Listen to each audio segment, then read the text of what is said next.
Naruto Series ikatlong yugto, paliwanag. Dumating ang lahat ng genin graduate sa academy para sa kanilang orientation. Nakita ni Sakura si Sasuke na nakaupo at tumakbo papunta sa kanya, pinatumba si Naruto sa proseso, at tinanong kung maaari siyang umupo sa tabi niya.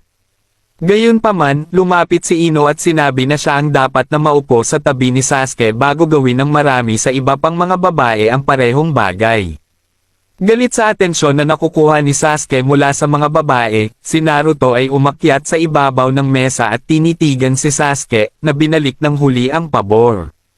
Biglang, aksidenteng nabangga ni Tobyo si Naruto, na naging dahilan para matamba ito at humalik kay Sasuke, na ikinadismaya ng mga babae.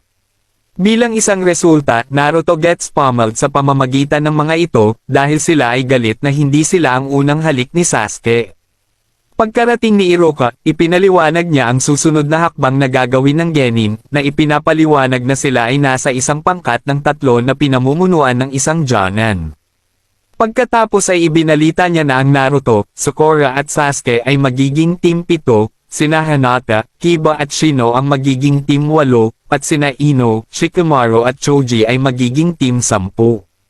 Biglang tinanong ni Naruto si Iroha kung bakit kailangan niyang makasama si Sasuke bago sabihin na siya ang may pinakamasamang marka sa lahat ng mga nagtapos, habang si Sasuke ang may pinakamahusay, kaya naman, sila naman, ay pinagsama-sama upang lumikha ng isang balanseng grupo.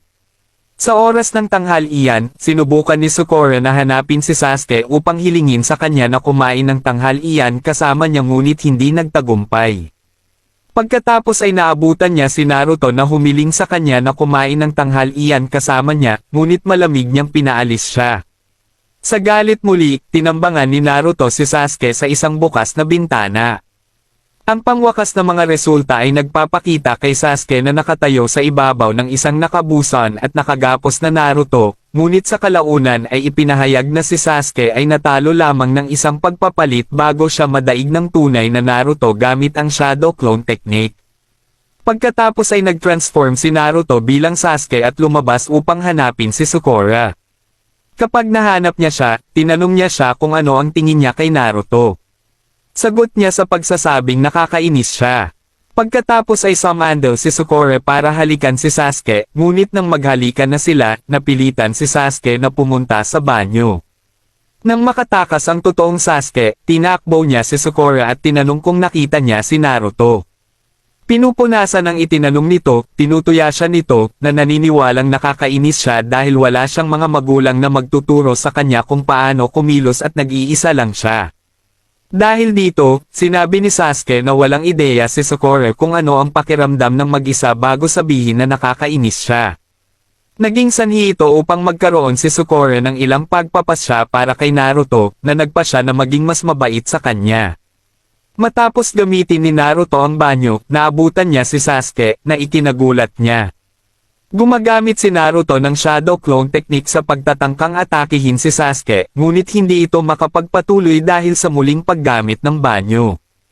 Nang matapos, nakita niya si Sakura na kakaibang mabait sa kanya.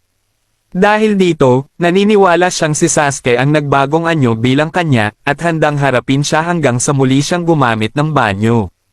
Sa bahay ni Naruto, banilinan ng 3rd Hokage si Kakashi sa pangkat na kanyang pamumunuan, ang Team 7.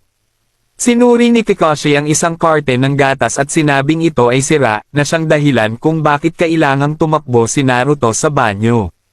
Pagkatapos ay nagkomento si Kakashi sa kung gaano kalaki ang magiging problema ni Naruto. Kung gusto mo ng ganitong content pa-react ng post at mag-follow ka na din para ma-notify ka sa susunod na video.